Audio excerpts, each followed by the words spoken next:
Welcome to the shit show. I was away for a little longer than I wanted to be because I kept having crazy whack-ass health issues. I ended up getting a kidney stone and I never had one before, so I just straight up thought I was gonna die. It was pretty fun stuff. If you follow me on Instagram, you'll know that I complained about it literally the whole time on my stories.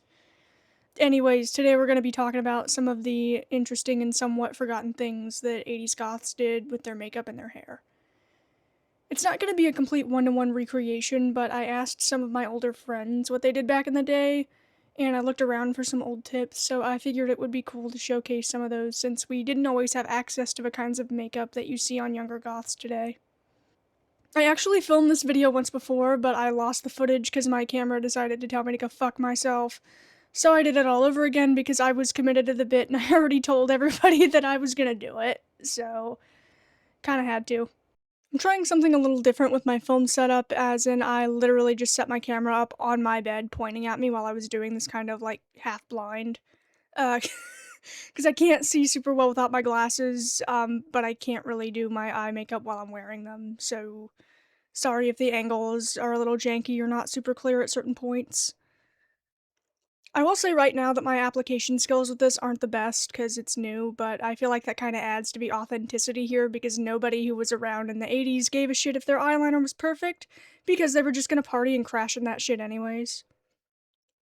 I'm not gonna lie, I'm kind of sick of being online in goth spaces and seeing perfectly polished makeup all the time. I always like those videos where people showed more like up close shots of what their makeup really looked like.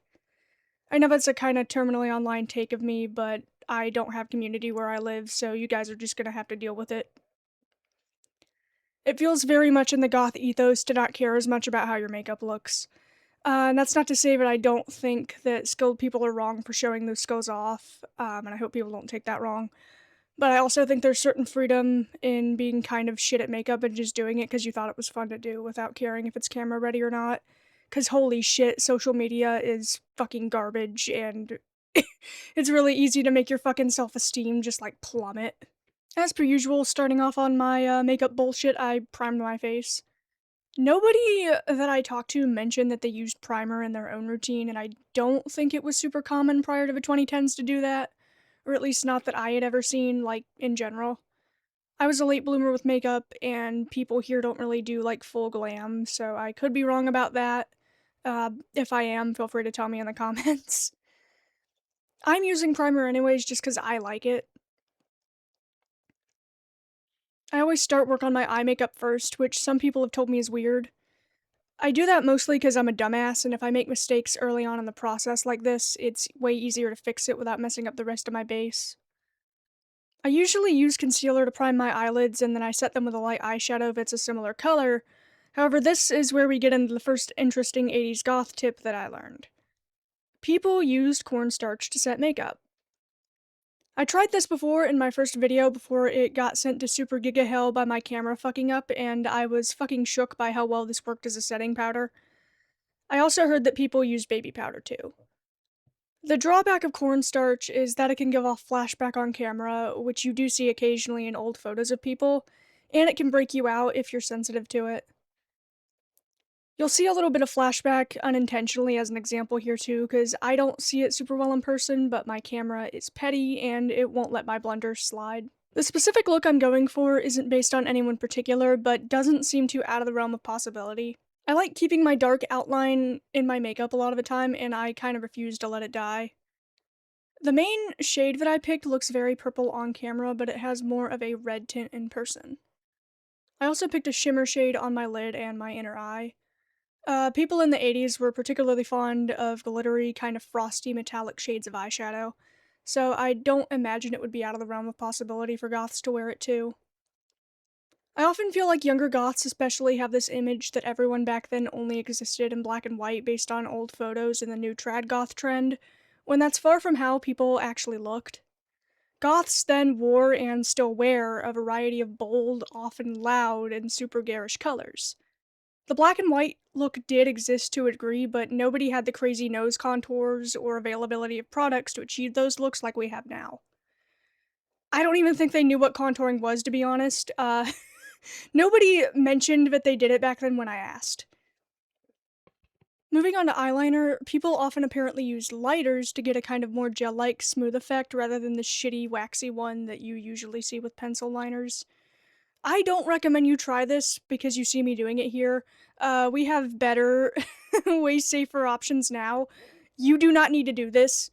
I'm just doing it because I'm insane, committed to the bit, and doing it for educational purposes in this video.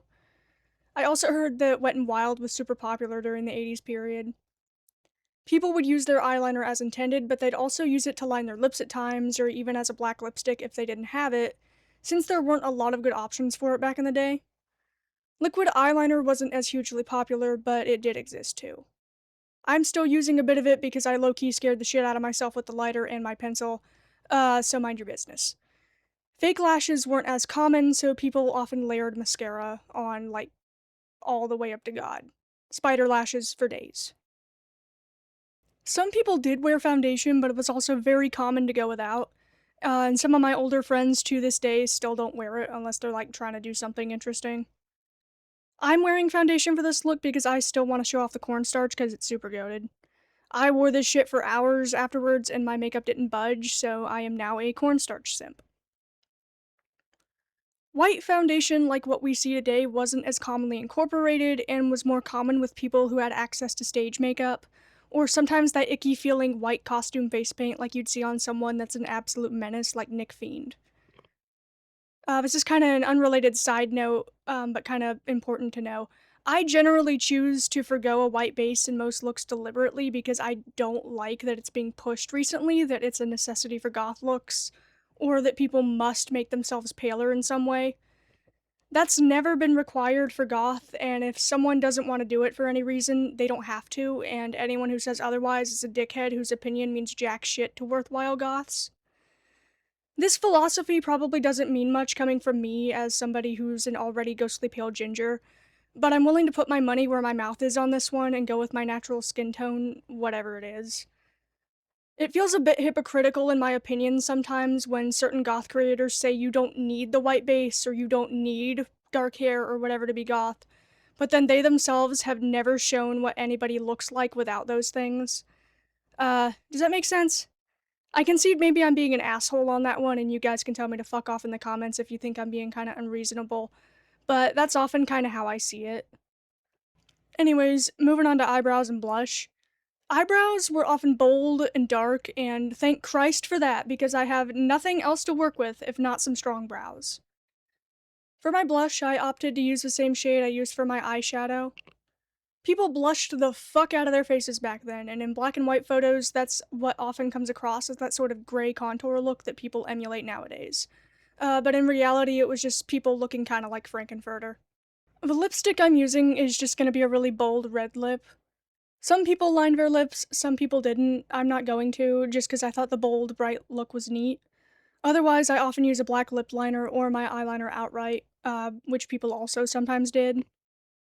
Now that my makeup is done, I have an extra surprise. I'm gonna show you how people also did their hair.